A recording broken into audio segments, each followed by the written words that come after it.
बालक के संस्कार हुए, धीरे धीरे नशा पता करने लगा, गलत लोगों की संगति करने लगा। जो कार्य ब्राह्मणों को सपने में भी नहीं करने चाहिए वो कार्य को करने लगा। अनेकानेक उदान नहीं घर में आया। आत्मदेव दुखी हुआ। इससे अच्छा तो पहले ठीक थी जब संतान नहीं थी, अब तो और दुखी हो गई। क्या करें। एक दिन बालक ने पिता का अपमान किया, आत्मदेव दुखी हुए मरने के लिए। एक दिन बोला उस दिन मर जाता तो आनंद था, वापिस क्यों लौटा। गोकर्ण के पास पहुंचे। गोकर्ण ने ज्ञान दिया, ध्यान देकर सुनिएगा।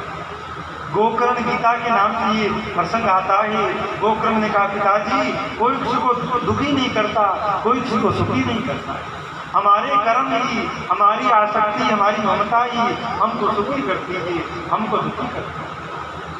आपकी आसक्ति पुत्र में थी तो आपकी आसक्ति आपको दुखी कर रही है, ये बालक आपको दुखी नहीं करता। अब लोग आते हैं महाराज बहुत बुरी है या उनका सास खराब है। देखो कोई खराब नहीं है, हम स्वयं खराब है तभी सामने वाला खराब है। हमारे कर्म खराब है तभी बहुत तंग कर रही है, सास तंग कर रही है। और जो व्यक्ति इस बात का ज्ञान कर लेता है कि मेरे दुख का कारण नहीं हूँ, मेरे कोई खोटे कर्म होंगे जिस कारण से बहु मुझे दुखी कर रही है, तो मैं इसका सुधार करूँ तो फिर दुख रही नहीं जाएगा। पर उल्टे मोर्चे संभालोगी तो भैया फिर यही हो। तो कथा सुनते सुनते भी लोगों में अभाव है, उसी प्रकार सब देखने को मिलता है।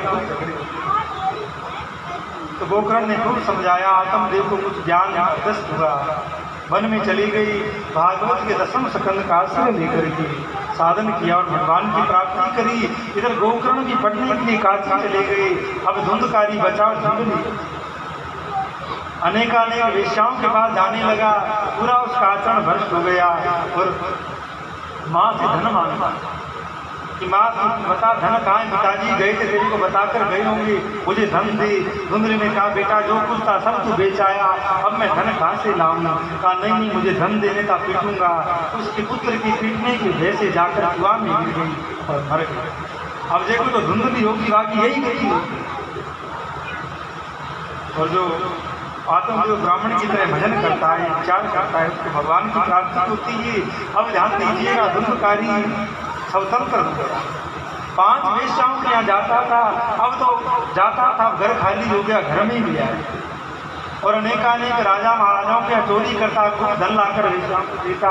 एक दिन वेश्याओं ने विचार किया ये खूब धन लाता है, वही पकड़ा गया तो पिटाई होगी तो अपना भी नाम ले देगा, तो अपने को भी राजा सजा देंगे, इसीलिए इसको धन तो खूब है, इसको मार डालता। और रात में सोते हुए दारू के नशे में पड़ा था, तकिया से बांधकर पीटने लगे। चिल्लाया तो एक वेश्या ने जलते हुए अंगार लाकर मुंह में दबा दिया, जिससे वो मर गया। और मरते ही उन 5 ने घर में ही घटा करके वहीं दबा दिया।